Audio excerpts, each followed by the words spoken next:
The battle of Britain is about to begin. On this battle depends the survival of Christian civilization. Upon it depends our own British life and the long continuity of our institutions and our empire. Wherever we're from, whatever our background, whatever our religion, there are things we share together. We're all British. We respect democracy and the rule of law. We believe in freedom of speech, freedom of the press, freedom of worship, equal rights regardless of race, sex, sexuality, or faith. We believe in respecting different faiths, but also expecting those faiths to support the British way of life. I think religion plays quite a large role in making people good, because if you believe that you'll be punished for the wrong things that you do, then you're more likely to do right things or good things. And it's also partly about your morality and what you believe is right and what you believe is wrong. Because like the Prime Minister's more powerful because he can choose the rules, and like people just have to follow them. You know, like us people, we have to follow the rules at school as well, because that keeps you safe. Even though we do have rules, sometimes people just disregard them and do whatever they think is right. Because if you didn't have teachers, then children wouldn't know anything and nobody would know if it's wrong or right. Whether you're Muslim, Hindu, Jewish, Christian or Sikh, whether you were born here or born abroad, we can all feel part of this country, and we must now all come together and stand up for our values with confidence and with pride.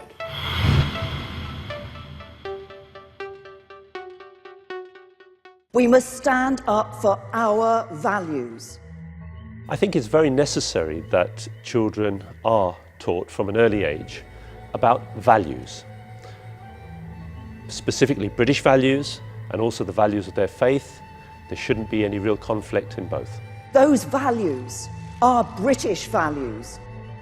I think it's a bit dodgy to actually distinguish British values as opposed to values, because if you think something's important, it shouldn't have national boundaries at all. We must confront segregation and sectarianism. I think it's very, very important that the children living in England are taught the British values, because values are the core part of our being.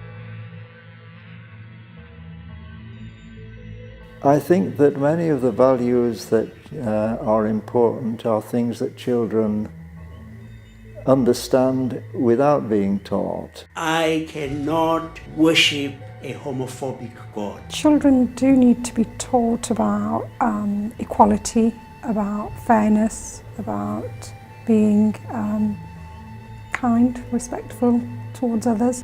Not accept multiculturalism when it seeks to undermine universal human rights. It is important that children in schools should appreciate that we may have lots of differences, but we do have an awful lot of similarities, and the respect and understanding is what takes away from discrimination and prejudice. If you could say anything you wanted to anyone, there would be much more violence, much more war, because everyone is human, they have feelings, and what you say to someone could affect their whole life. You're a human being and you have every right to believe in what you want to believe.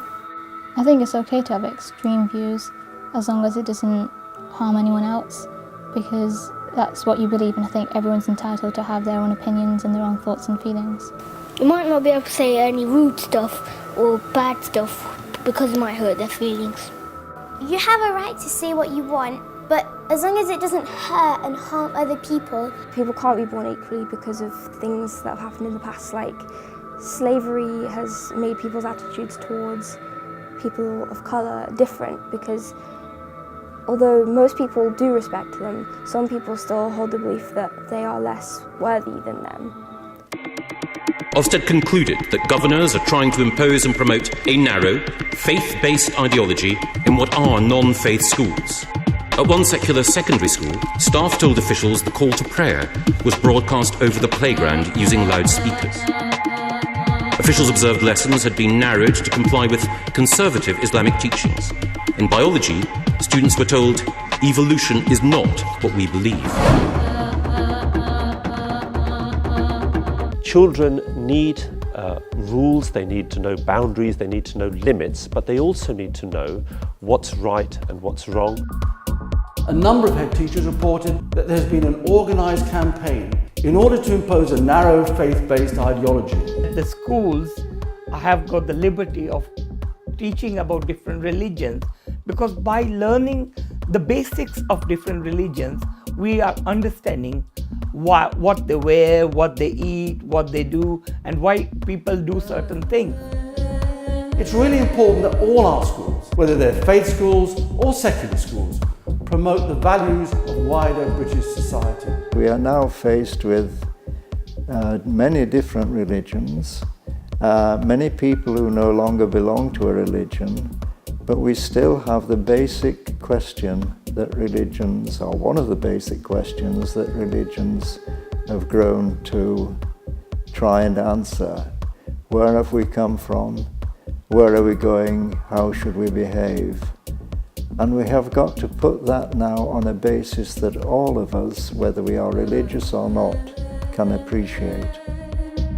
These schools are often the only places where children have the chance to learn about other faiths, other cultures and other ways of living. Religious education can help to promote those values. I think probably they should be taught and lived out and demonstrated throughout the whole school curriculum, and in fact the whole of life. Children are not being encouraged to develop tolerant attitudes towards other faiths and other cultures.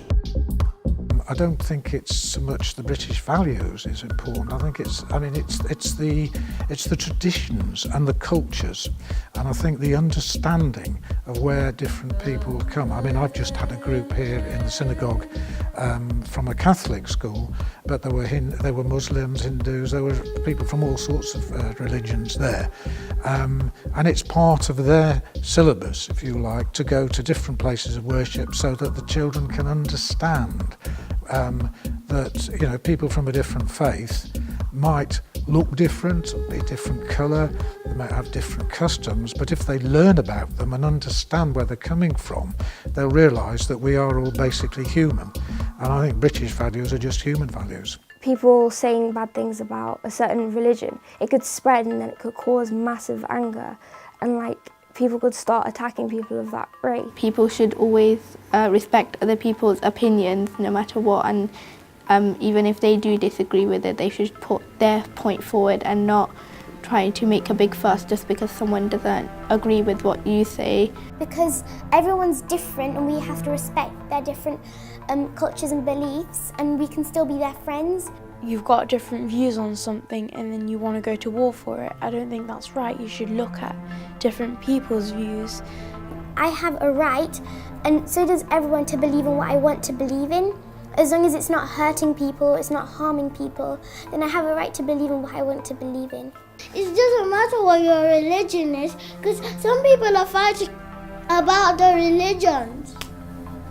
So we have to keep telling them to stop having wars. Stop the terrorists who mean us harm before they're able to bring plots to fruition. We should challenge the ludicrous conspiracy theories of the extremists. The frightening part is that people can be so radicalized either through contact with somebody else or through the internet. Human beings have been working on for hundreds of thousands of years, beginning with looking after their own family and gradually asking more and more deep questions about who they are, how they should behave. We know enough to know we have a problem, but we do not yet know the full extent of the problem. For a Christian, love and self-giving love is hugely important. Britain has always been a shining beacon for positive values.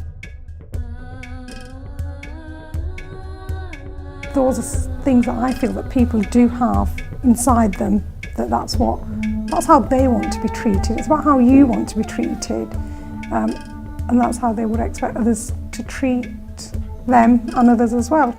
I think that people are in charge of the world. Just ordinary people are in charge of the world. I don't think it makes much difference to us whether we have a monarch, But I think it does help with like patriotism and helping people feel that they belong to that country. I don't think anyone's more powerful than anyone, because everyone has their own right speaking, so they could, for example, David Cameron or the Queen, you could go up to them and tell them something you wanted to, and maybe that could affect the world and change it. I think we need a king or a queen because it will make the country more powerful and have a better voice. People are definitely more equal because there's women's rights, gay marriage is legal, and wage gaps are getting a lot smaller. Job opportunities are like available to everyone no matter what your background is. And the fact that there's help for people from less wealthy backgrounds means that children from disadvantaged families can still achieve like their best. Anyone can be British, whether they are Muslim, Christian, Jewish, whether they are brown, black or white, or any other colour or ethnicity or religion, and hold to account our own government when it violates these rights that we hold so dear to our very selves. We must avoid doing certain things that make others feel excluded.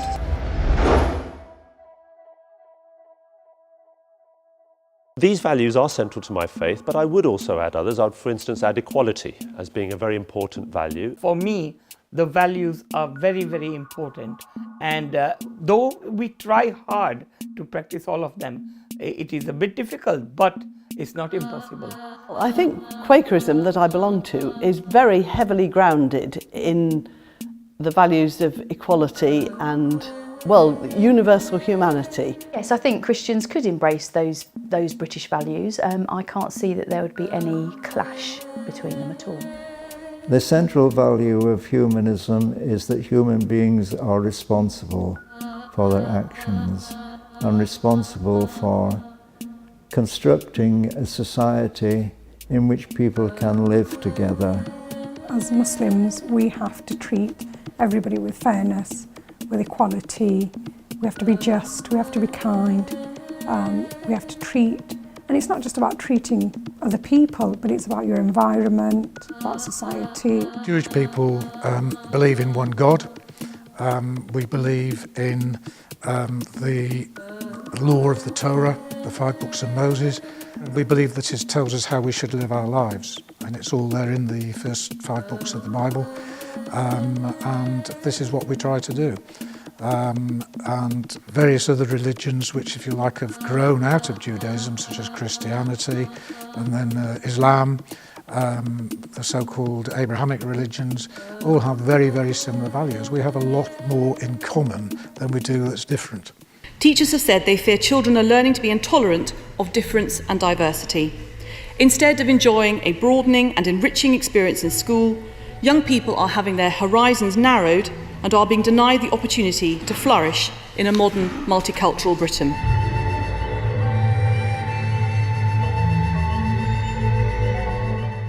I think tackling issues like radicalisation are quite difficult. They're quite difficult subjects to deal with. Our new prevent duty for schools is not about criminalising or spying on Muslim children.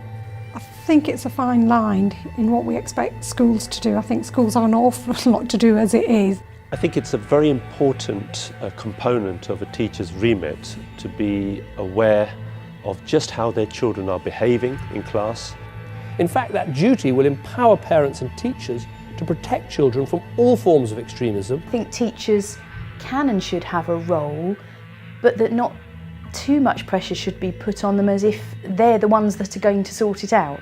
Whether Islamist extremism or neo-Nazi extremism. If there is something that raises alarms, is a cause for concern, I think schools would be a good place to start addressing that.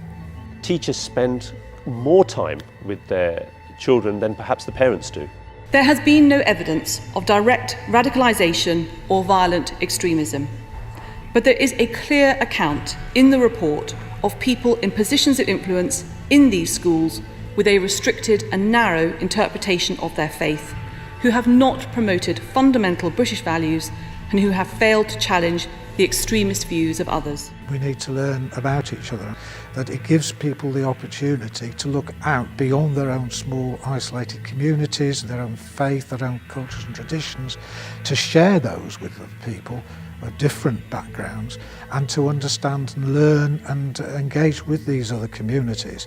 And by so doing, I think that that is one way where people then sort of are not as isolated, because radicalisation comes from people being isolated, people not feeling that they belong, they can't get jobs, they don't like where they're living because they're not feeling part of society, a useful part, and they're easily led. Uh.